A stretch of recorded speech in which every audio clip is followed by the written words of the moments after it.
Achaja. Book 1. Chapter 1.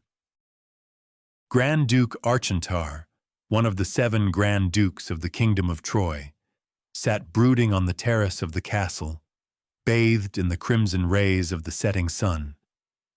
Behind him stood a young page, shifting nervously from foot to foot, unsure whether he should leave without permission or remain at the risk of incurring his lord's wrath should the Duke decide the boy's duty had not ended with the delivery of the letter.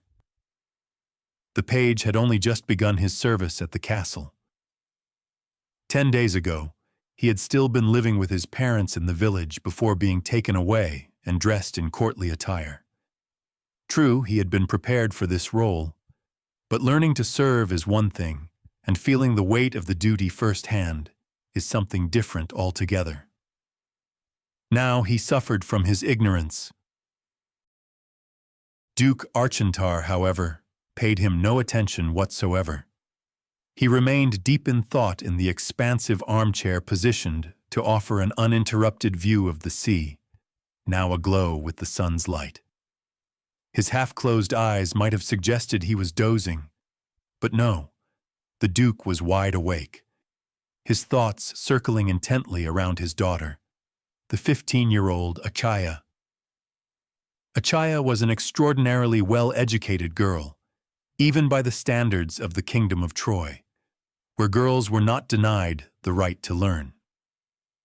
Naturally quick-witted and intelligent, under the tutelage of the best instructors, she had surpassed most boys her age in knowledge and skill. Achaja had been taught to overcome her feminine frailty. She was trained in swordsmanship to the point where she could handle not only the short infantry sword, spear, knife, and dagger, but also the heavy two-handed knight's sword, with an ease akin to how other girls wielded embroidery needles. Her fencing abilities allowed her to repel attacks from even 2 fencing instructors at once with a cavalry saber.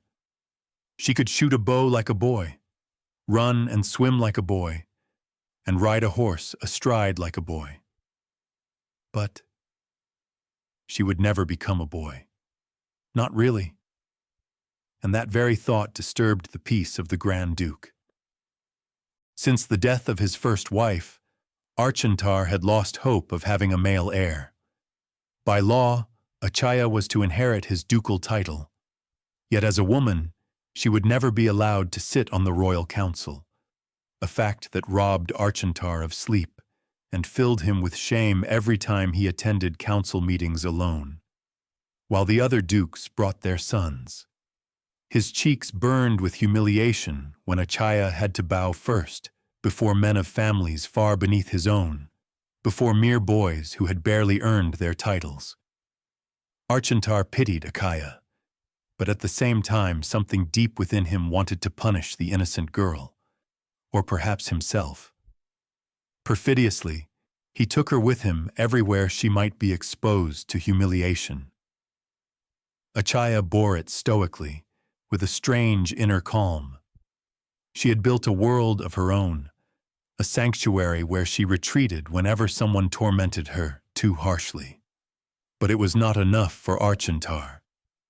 As soon as the king issued him a dispensation, he agreed to the first marriage proposed by the council. True, this is what custom dictated, but with a bit of effort, one could find countless ways to circumvent such an obligation. Nevertheless, Archentar, or rather the part of him that sought self-punishment and the punishment of his daughter, decided to leave his fate in the hands of blind chance, or rather the malice of the council, which was mostly composed of his enemies. Yet the outcome surprised him. When he married a girl a year younger than his own daughter, he never expected fate to grant him a male heir so quickly. Besides, 14-year-old Achaja was not at all a bad wife. She only had one flaw. She despised the prettier, more talented, and stronger Achaja with a fiery hatred. And since etiquette gave a stepmother full authority over her stepdaughter, she turned Achaja's life into a true nightmare. The law was clear. a wife held full authority over her husband's daughter. Even if Archentar had wanted to, he could not interfere with her decisions. However, Achaja was Archentar's firstborn child from his first wife, and he was still the only one to decide who would inherit his title. That alone restrained Achaja from dismissing all of Achaja's teachers and any potential witnesses to her abuse. She did not want the Grand Duke's pity for his daughter to turn against her own child. Archentar suddenly opened his eyes. "Summon my wife," he said to the page, whose legs were already slightly numb from standing frozen in place. The boy, feeling a sudden wave of relief, darted off so quickly that even the Duke, lost in his gloomy thoughts, glanced after him with slight surprise. Archentar folded the letter he had been holding. A conscription. A summons to the army. Yes. Every child from a noble family, especially those of ducal rank, as an example to others, was required to serve several hundred days in the military. Every family had to offer a boy. If there was no boy, then a girl. Of course, for the wealthy, there were many ways to avoid this law. One could adopt a child from a lesser noble family, presenting to the council a more or less exaggerated degree of kinship, have that child serve in their stead, and then dismiss them, offering a few villages in return and securing their eternal gratitude, but... "My lord," Achaja, stepping to the side, offered a deep curtsy. "Rise, child." Archentar realized he was calling her exactly what she was. He had no idea whether there was any point in seeking advice from a child. Yet he was old enough now, and old age inclined one to meticulously adhere to rituals. "Read this." Achaja grabbed the letter and quickly scanned it. She barely managed to suppress any display of emotion. She didn't know why the Grand Duke had summoned her, but despite her young age, she sensed an extraordinary opportunity to get rid of Achaja for good. If not for her, then for her father. Her father would surely come up with something. That stupid cow wouldn't stand in the way of her child's future. "My lord, "What do you think?" I think..." Achaja frantically considered her response. How could she maneuver that stupid lass into the army? "It's the only way for Achaja to secure her claim to the title. She said cautiously. If she serves, she'll set an example. And then..." Archentar hesitated, unsure if he should involve his wife in considerations about his heir. No matter, there was still plenty of time for that. "The law compels us to comply with the decision." Achaja carefully observed the Grand Duke's face. She could see he hadn't yet made up his mind. "Surely my family could make her service in the army more bearable," she said, letting her voice trail off suggestively. "Her sacrifice would make the right impression, and the Grand Duke wouldn't be implicated in any assistance for his daughter. Someone else, from another family, could handle it. We wouldn't be involved. And as for that person's motives, they could be anything." She sighed with relief as she saw the tension leave the Duke's face. Watching the intrigues at her father's court was paying off now. She knew exactly the kind of words adults used in such situations and mimicked their language with ease. Archentar was initially surprised by her words. But then, a certain hidden part of his mind whispered that Achaja was right. It was the simplest way to deal with the problem. Besides, a well-trained Achaja would surely manage in the army. He seemed to be deceiving himself, burying the truth deep within. A clear conscience was reason enough to set aside any doubts that might otherwise have worked in his daughter's favor. After all, they could always hire a substitute to march and perform the heavier chores. "Perhaps," he said, still undecided. "it's worth serious consideration." Achaja nearly choked on her own saliva. He might agree. That old fool might actually agree to place his daughter under her family's control. This would be the end of Archentar's line. It's her son who will become the next Grand Duke. "Prepare yourselves for dinner, both of you," the Duke said, oblivious to the storm raging in his wife's mind. As always, he postponed the decision. "We will be hosting the sorcerer, Meredith, and the Imperial envoy." Achaja bowed deeply, so deeply that it concealed the look of triumph on her face. She withdrew from the terrace. She took a dozen calm steps, but once she was far enough that Archentar could no longer hear the sound of her sandals, she began to run, lifting the front of her dress. She was trembling with excitement. That foolish old man might create an opportunity to have his own daughter killed. She understood that much. But how to make it happen? She burst into the servants' quarters. Everyone, out! She bellowed, immediately scattering the startled staff, who were bewildered to see the Duchess running with her skirt hitched up, like a market girl chased by drunken soldiers. Only one of the footmen knew the order wasn't meant for him. Pretending to leave, he slipped around the nearest corner of the corridor and doubled back quietly. Bowing deeply before Achaja, he made his presence known. He was a spy for her father, planted in Archentar's court. Achaja, trembling with excitement, leaned in and whispered the latest news into his ear. "You've made a mistake, my lady," he whispered back, bowing again. "A grave mistake, but it still can be fixed." What is your advice? She hissed. "This is a one-of-a-kind opportunity, but your husband, my lady, is too proud to be told anything directly. You must dissuade him from sending Achaja to the army." Dissuade him? How come, you idiot? "Precisely so, my lady.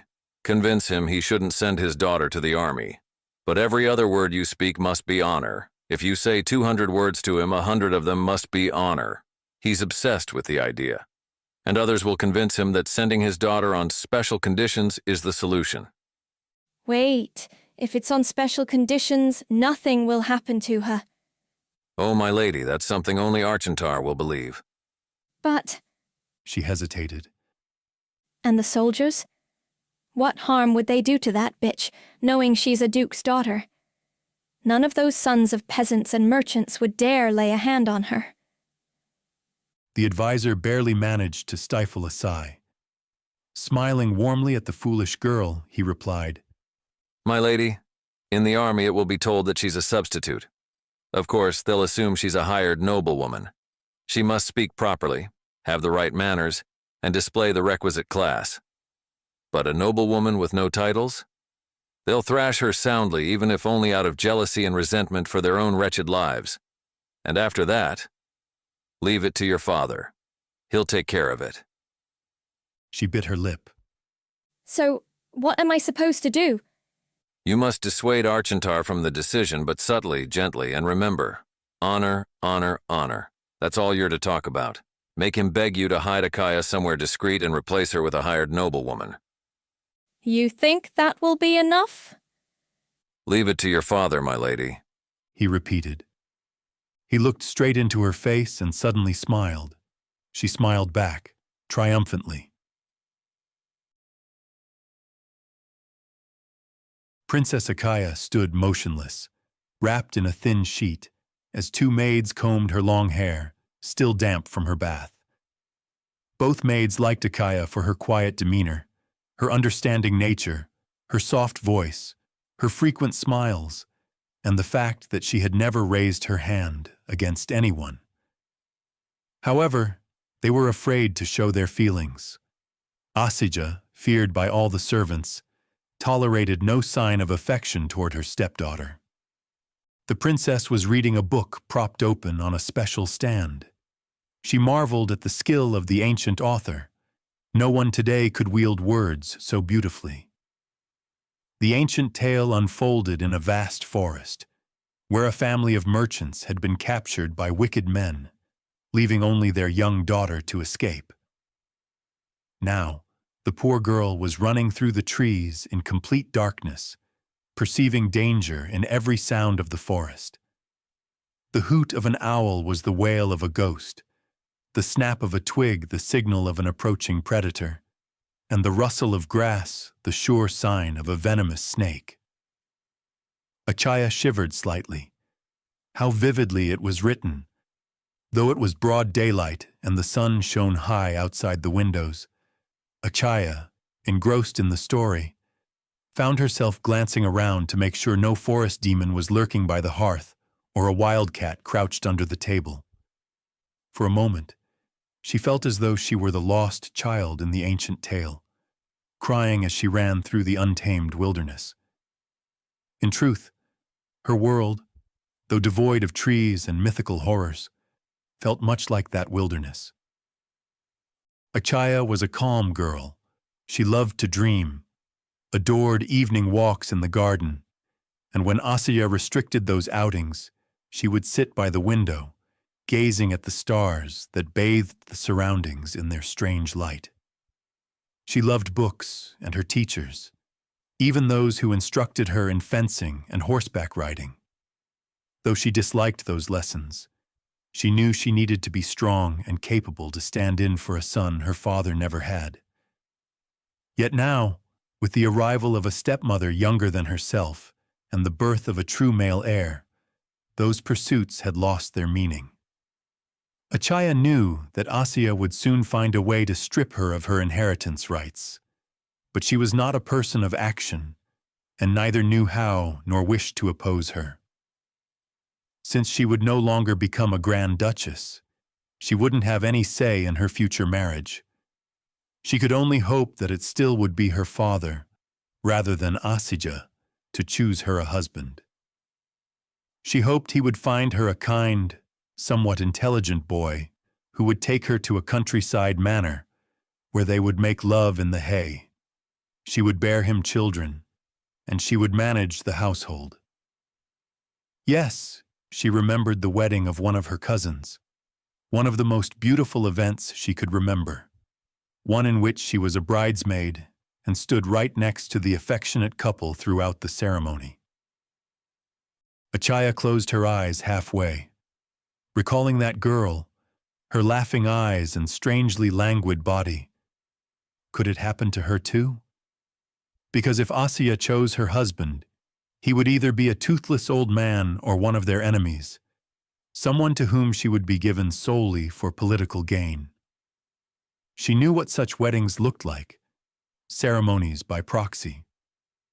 A maid would dress her, Achaja, in the wedding gown and lead her to a hall full of witnesses. There, publicly, she would be seated on a high matrimonial chair, where the master of ceremonies would brutally inspect her virginity. Then, a chastity belt would be fastened around her, and her husband's emissary would escort the newly acquired bride to her lord. Achaja bit her lip. A lifetime spent in a chastity belt, hearing the laughter of the concubines in the next room. The girl didn't have many demands from life. She knew that being the only offspring in a grand ducal family, and a girl at that, meant tremendous trouble. She had long accepted that not everything would go according to her wishes, and held no real grudge against Achaja. Well, maybe a little. Still, she was older and far more intelligent than her stepmother. In truth, she regarded her as a child.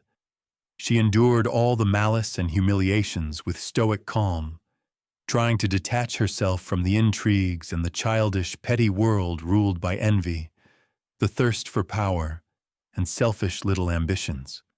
Achaja knew that this spiteful child could poison her life, but she did nothing to prevent it, trusting that her father would marry her off before it was too late.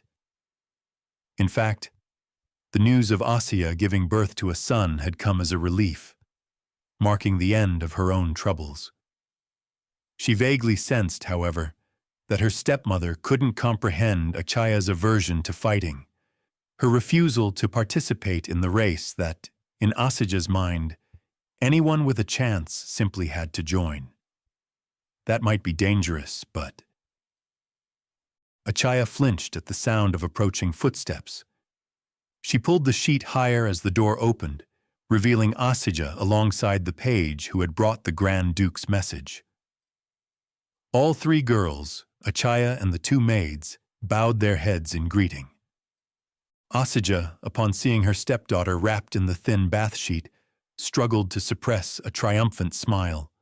She would show this foolish girl exactly where she belonged. What is the meaning of this? She asked, raising her eyebrows with condescension. A full bow, not you two. She waved her hand to stop the maids, who had been about to drop to the floor. It wasn't the maids she was addressing. Achaja bit her lip. She couldn't believe that Achaja intended to humiliate her to that extent. A full bow. That would mean raising her arms. The bath sheet would slip to the ground, and... No, it couldn't be. She wouldn't do this to her. Well, I'm waiting. Achaja felt a sudden urge to grab this spiteful, petty child and spank her. Did she even understand what she was demanding? Was this girl truly that brazen? Achaja's thoughts whirled, helpless in her powerlessness. She knew that if Achaja wanted, she could devise 1,000 punishments to inflict if Achaja refused this, technically customary command. But on the other hand, if she obeyed, she would degrade herself completely, losing all remaining respect in front of the servants. She couldn't allow it. She couldn't let this immature girl humiliate her like this in front of the maids. Listen, daughter of my husband, Achaja said, her voice dripping with mockery. She knew exactly what the girl standing before her was feeling. She had witnessed similar scenes countless times at her father's court, and she knew precisely what to do to hurt Achaja as much as possible. Should I order this page to whip your bare buttocks? Achaja felt her vision blur, her eyes filling with tears that gathered beneath her eyelids. She couldn't stop them, though she was desperate not to let her emotions show. I'm still waiting, Achaja said, reveling in her triumph. She watched Achaja's face intently, savoring every flicker of emotion. Fine, let me talk some sense into you. Boy, She gestured toward the page. take a read and discipline this child. The page drew in a sharp breath and froze, his face turning crimson. He was so terrified he couldn't move a muscle. Go ahead, boy. Achaja said, smiling widely, almost warmly. Or I'll have you whipped to the end, and your family will be sent only your corpse. The air escaped the boy's lungs in a rush. Unable to unclench his tightly locked jaw, he shuffled toward the fireplace, where a vase containing the traditional implements for disciplining girls stood. Achaja felt an unbearable ache in her throat. The tears beneath her eyelids pressed harder, desperate to spill. She was choking on her own helplessness and sense of injustice. For perhaps the first time, she felt anger towards her father for allowing this to happen. Well, love, Achaja approached her stepdaughter. a bow or... Achaja swallowed with visible difficulty. Suddenly, she bent her knees and fell to her knees, leaning her hands on the floor. Her thin bath sheet slid to the floor, revealing all the features of her naked body. See? What was there to be so stubborn about? Achaja reveled, feeling the thrill from her victory intoxicates and excites her more and more. Stand up. I want to educate you. Only now did Achaja realize that this is not the end. She wanted to avoid this at any cost, but she couldn't anymore. Big tears flowed down her cheeks. She stood up obediently, biting her lips. She raised her eyes to avoid anyone's gaze and stared at the ceiling. But what is that insolence? Achaja stood just before her, delighted with the girl's tears. Look at me! She shouted. Achaja lowered her gaze and looked into Asia's face. But Asia let it last for a moment long enough only for Achaja to realize that she is standing completely naked in front of the completely dressed Asia. Then she shouted, Bow your head! Achaja lowered her head, feeling tears of shame streaming down her cheeks. Achaja walked past her, ensuring the folds of her dress brushed against Achaja's bare skin. She circled around her stepdaughter and came to a stop in front of her again. Achaja was beautiful, and Achaja envied her for it as much as she hated her for other reasons. Now, she stood before the upright, naked girl, scrutinizing her full breasts, perfectly rounded hips, and shapely legs. Most girls, when forcibly stripped, appeared awkward or ridiculous, but not Achaja. She stood like a thoroughbred mare. Her long, red-dyed hair cascaded down her back, forming a stunning frame for her lovely face with its large, slightly almond-shaped eyes. Standing naked, she resembled a wild beauty from the paintings adorning the castle's great hall. Achaja shamelessly stared at her lower abdomen, at the evenly groomed triangle of curly hairs, at the place where the thighs converged. Well, quite a nice ass you've got here. She laughed. Hearing this, the page instinctively lifted his gaze, which until now had been fixed on the floor. From that moment, he could no longer look away. The princess was the first naked girl he had ever seen in his life. She was so beautiful. He felt as if something started to choke him. Achaja also instinctively raised her head. Lower your eyes. What is it? Achaja felt a strange warmth spreading through her lower abdomen. Her legs grew weak, and her breath came short. It was like being in bed with Archentar, though the Grand Duke had never brought her to such a state. Foolish girl, stupid and stubborn, as silly as a peasant wench. Repeat. Achaja instinctively raised her head again. Lower your gaze. The girl obediently lowered her head, trying in vain to hold the increasingly abundant tears. How dare you look straight at me when I speak to you?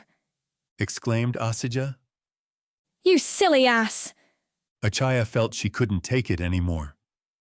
I'm not silly. She hissed, but Achaja did not let her finish. What? What did you say?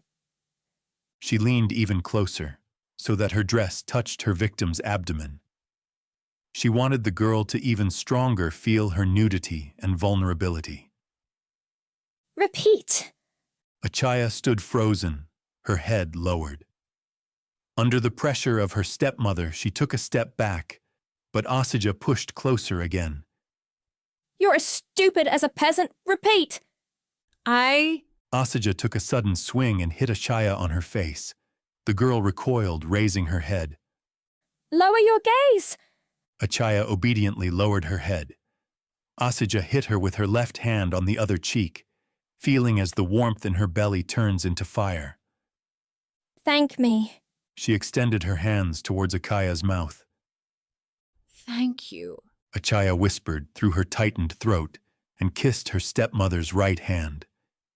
These were no longer just a few tears. Achaja was crying like a hurt child. Learn to do it properly. Achaja struck Achaja across the face with such force that her head snapped to the side. Now. Thank you, my lady. Achaja kissed her hand.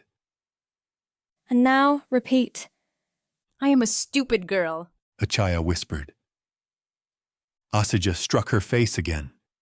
She felt as though she were on the verge of losing control, barely able to suppress a moan, though in her case, it would have been a moan of pleasure. Thank you, my lady. I am as stupid as Achaja swallowed hard. a peasant. Apologize to me. Something inside Achaja broke. She sank to her knees, obediently bowing her head. I deeply apologize, my lady, for daring to anger you. Achaja breathed heavily. It wouldn't do for the servants to see what was happening to her. She looked down at the naked body of the girl kneeling before her. The triumph she felt swelled within her, transforming into what she considered the most beautiful moment of her life. This day was to be the crowning achievement of her relentless efforts, and nothing could stand in her way now. Out! Achaja screamed at the servants. The two girls and the boy were out the door in less time than it took to draw a breath. Well then, you silly cow. You're kneeling naked before me, kissing the hand that struck you. Achaja lifted Achaja's chin with a finger, forcing her to meet her gaze. Did you really think you could win against me? She pulled Achaja close, pressing the princess's full breasts and neck against the delicate fabric of her dress. Oh, how foolish you are. The two girls stared directly into each other's eyes. Achaja wore a slight smile, her breath still unsteady. Oh, my dear stepdaughter, I really shouldn't be telling you this. She took another deep breath and exhaled. You are to dress beautifully tonight. At dinner, the imperial envoy will be present and... She pressed Achaja's face against her dress. And Meredith. You don't have much time, so I suggest you hurry. She glanced down at the shapely backside of the kneeling girl. You might not make it in time. Without another word, Achaja abruptly turned and left. Once outside, she leaned her back against the cool wall and covered her face with her hands. She needed to calm down if she was going to win this final battle against Archentar. She would rid herself of that cow for good. For good, damn it. Achaja remained kneeling in the same position. After a moment, she rose and pressed her hands to her face. Warm tears soaked her fingers. It felt as though all the air and energy had drained from her body. She stood there until the sound of a solitary toll of a bell,